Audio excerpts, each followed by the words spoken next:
اگر آپ چلے جائیں سوشل میڈیا پر، یہاں ایک نقطہ میں بتانا چاہوں گا کہ پاکستان کے اندر 3 مکاتب فکر مشہور ہیں شیعہ کو چھوڑ کر، اہل حدیث، دیوبندی، بریلوی، اور تینوں طبقوں کے اندر رافضی گھسے ہوئے ہیں، تینوں طبقوں کے اندر۔ نام لیتے ہیں اہل سنت کا، لیکن بنیادی طور پر رافضی ہے۔ دیکھیے اسحاق جال والا رافضی تھا، محمد مرزا بدبخت رافضی ہے، اور بھی کئی لوگ دیوبندیوں سے، بریلویوں سے، اہل حدیث سے بنیادی طور پر رافضی ہیں، لیکن اہل سنت کے اندر گھسے ہوئے ہیں کہ نام ہمارا اہل سنت ہے، حالانکہ بنیادی طور پر رافضی ہے۔ اور وجہ کیا ہے کہ جب وہ آتے ہیں سوشل میڈیا پر تو ان بدبختوں کی بڑی کوشش ہوتی ہے کہ صحابہ کو ٹارگٹ کیا جائے، ان پر تنقید کی جائے، ان کی عیب جوئی کی جائے، اور لوگوں کے ذہنوں کے اندر ان کے بارے میں بدگمانیاں پیدا کی جائیں۔ میں آج ہی صبح 2 مولویوں کو سن رہا تھا، ایک کا تعلق ہے بریلوی مکتب فکر کے ساتھ، نام اس کا موجود نہیں، لیکن کہہ رہے ہیں کہ یہ بریلوی مکتب فکر کے ساتھ تعلق رکھتا ہے، اور دوسرا ایک پیر ہے عبد القادر جیلانی۔ اور یہاں میں یہ بھی عرض کرتا چلوں کہ بر صغیر ہند و پاک میں جہاں بھی یہ درگاہیں ہیں ان کے اکثر سجادہ نشین رافضی اہل سنت کے بیس کے اندر چھپے ہوئے ہیں۔ اور میں نے اس سلسلے میں جب محنت کی تو مجھے 2 تاریخی حوالے مجھے ملے ہیں۔ یہ کتاب میرے سامنے موجود ہے، اسلامی تصوف میں غیر اسلامی نظریات کی آمیزش۔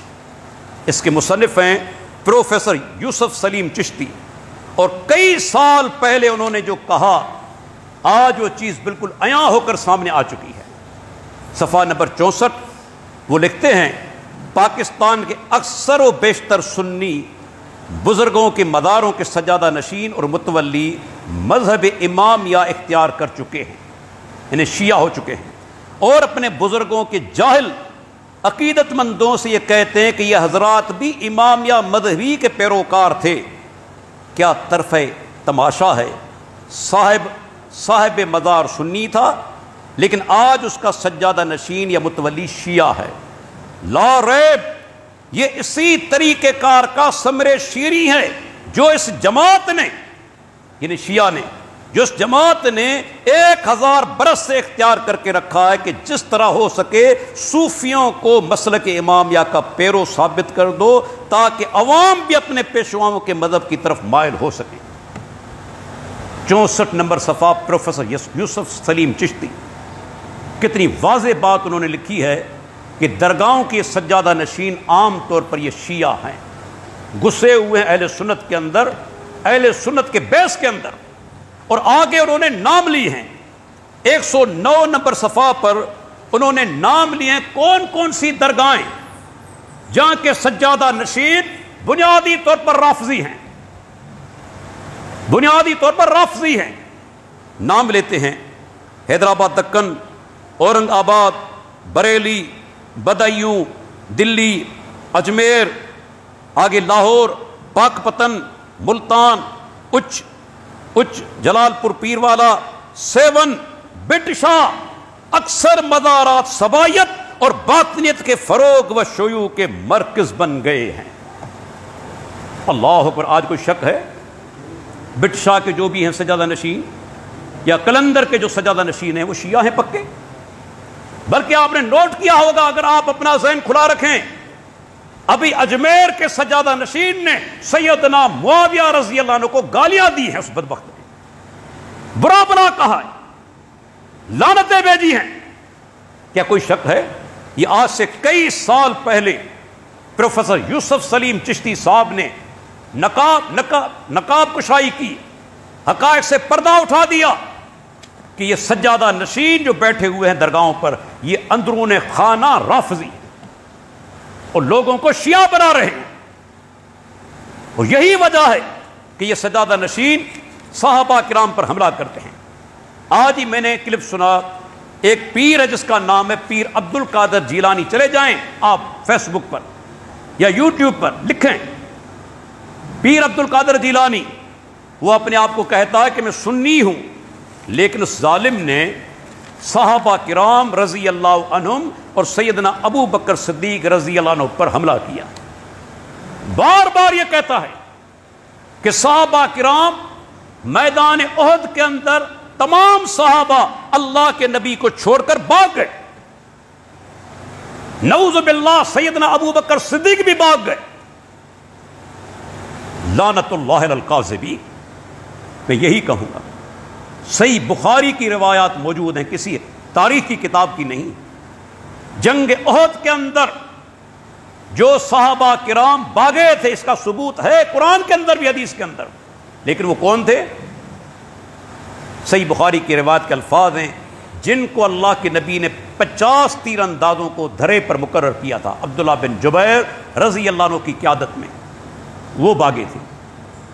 اور سیدنا ابو بکر صدیق عمر بن خطاب وہ عظیم انسان ہے جو ہر وقت اللہ کے نبی کے ساتھ رہے جنگ احد کے اندر۔ اس کی دلیل صحیح بخاری کی روایت 3039، جب مسلمانوں کو شدید نقصان اٹھانا پڑا تو ابو سفیان نے آواز دی، اَفِي الْقَوْمِ مُحَمَّدٌ، مسلمانوں تمہارے اندر محمد صلی اللہ علیہ وسلم موجود ہیں؟ آپ نے فرمایا فَلَا تُجِيبُوهُ، جواب مت دو۔ یہ جنگی حکمت عملی ہے تاکہ غلط فہمی کے اندر رہے، اسے جواب مت دو۔ جواب نہیں ملا۔ پھر نام لیا، اَفِي الْقَوْمِ ابن ابی قحافہ، مسلمانوں تمہارے اندر ابو قحافہ کا بیٹا ابو بکر صدیق موجود ہے؟ آپ نے فرمایا جواب مت دو۔ تیسری مرتبہ اس نے کہا اَفِي الْقَوْمِ ابن الخطاب، صحیح بخاری کی حدیث ہے، معمولی کتاب کی نہیں، کیا تمہارے اندر عمر بن خطاب موجود ہے؟ آپ نے فرمایا فَلَا تُجِيبُوهُ، جواب سے مت دو۔ یہاں ایک نقطہ ہے، اگر آپ نوٹ کریں، ایک غیر مسلم، ابو سفیان رضی اللہ عنہ اس وقت مسلمان نہیں ہوئے تھے، کافر تھے، ایک غیر مسلم کو بھی معلوم ہے کہ اللہ کے نبی کے بعد اگر مسلمانوں کے سربراہ ہیں، اگر قائد ہیں، اگر رہنما ہیں تو ابو بکر صدیق عمر بن خطاب رضی اللہ عنہ۔ کسی تیسرے کا نام نہیں لیا، کسی تیسرے کا نام نہیں لیا۔ ایک غیر مسلم کو معلوم ہے کہ اللہ کے نبی کے بعد اگر مسلمانوں کے رہنما ہیں تو ابو بکر صدیق عمر بن خطاب رضی اللہ عنہ۔ تو کہا، جواب جب نہیں ملا، کہنے لگا لگتا ہے کہ یہ مر گئے۔ اللہ اکبر، سیدنا عمر بن خطاب برداشت نہ کر سکے، بڑے جذباتی انسان تھے، جلالی انسان تھے، کہا کہ اللہ کے دشمن وہ سب زندہ ہیں تجھے ذلیل کرنے کے لیے۔ اگر عمر بن خطاب ابو بکر صدیق رضی اللہ عنہما اگر باغے ہوتے تو جواب دیتے؟ غور کیجئے، اگر موجود نہ ہوتے، انہوں نے راہ فرار اختیار کی ہوتی تو کیا جواب دیتے؟ یہ وہ وقت ہے کہ مسلمان نقصان اٹھا چکے ہیں، مسلمان نقصان اٹھا چکے ہیں، یہ جنگ کا آخری مرحلہ ہے، لیکن ابو بکر صدیق عمر بن خطاب اللہ کے نبی کے ساتھ موجود ہیں۔ جواب دیا، اے اللہ کے دشمن تجھے ذلیل کرنے کے لیے موجود ہیں۔ نعرہ لگایا ابو سفیان نے کہ اولو ہبل، ہبل بت کا نام ہے، ہبل بلند ہو۔ جب غیر اللہ کا نعرہ لگا، اللہ کی توحید کو چیلنج کیا گیا تو محمد رسول اللہ صلی اللہ علیہ وسلم خاموش نہ رہ سکے۔ اللہ کے نبی پہلے خاموش کرتے رہے صحابہ کو، جواب مت دو، لیکن جب اللہ کی توحید کو چیلنج کیا گیا تو پیارے پیغمبر خاموش نہ رہ سکے۔ اس میں سبق ہے تمام مسلمانوں کے لیے، جب شرک کا نعرہ لگے تو مومن کو چاہیے اللہ کی توحید کا نعرہ بلند کرے۔ آپ نے فرمایا جواب دو۔ صحابہ اپنی طرف سے نعرے نہیں بناتے تھے، کہا کہ اللہ کے نبی کیا جواب دیں؟ فرمایا اللہ اعلی وجل، کہو کہ اللہ سب سے بلند ہے، بزرگی والا ہے۔ صحابہ نے جواب دیا۔ ابو سفیان نے پھر نعرہ لگایا، لنا العزا ولا عزا لکم، عزا ان کی دیوی کا نام تھا، ہماری دیوی عزا موجود ہے ہمارے لیے مدد کے اندر، تمہاری کوئی عزا نہیں جو تمہاری مدد کرے. آپ نے فرمایا جواب دو اللہ مولانا ولا مولا لکم. اللہ ہمارا مولا ہے, ہمارا دوست ہے, اور تمہارا کوئی مولا نہیں. اللہ اکبر. اللہ کے پیارے پیغمبر شرکیہ نعروں کو برداشت نہ کر سکے. یہاں سے ثبوت ملا صحیح بخاری کی یہ حدیث کہ جب نعرہ لگا سیدنا عمر بن خطاب موجود ہیں, انہوں نے جواب دیا.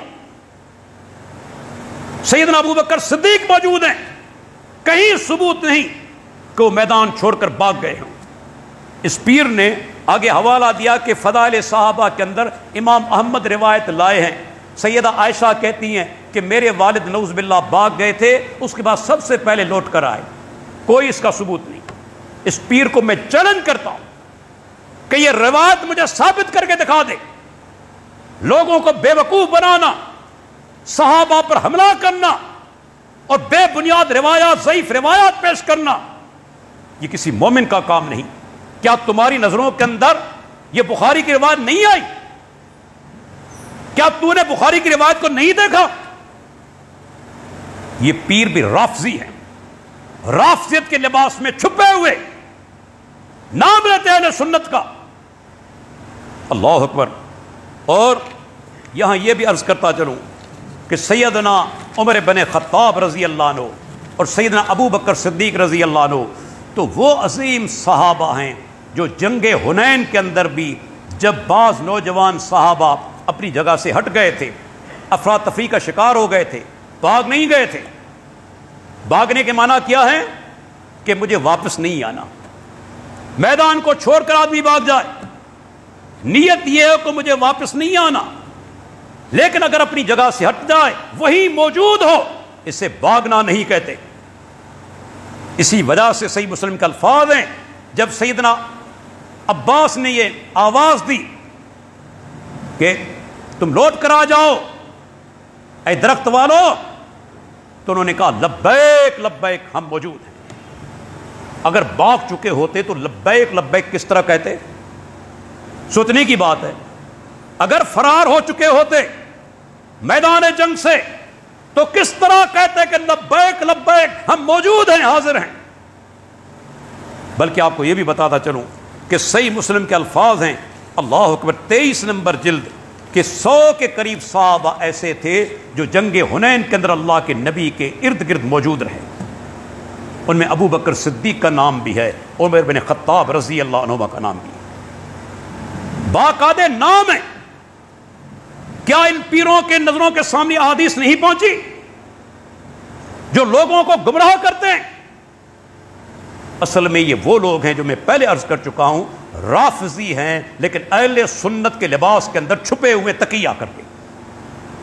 کیونکہ رافضیوں کے اندر تقیہ بھی ہوتا ہے نا. تقیہ کے معنی یہ ہے کہ آپ لوگوں کو یہ باور کرائیں کہ میں سنی ہوں, اندرون خانہ آپ رافضی ہوں.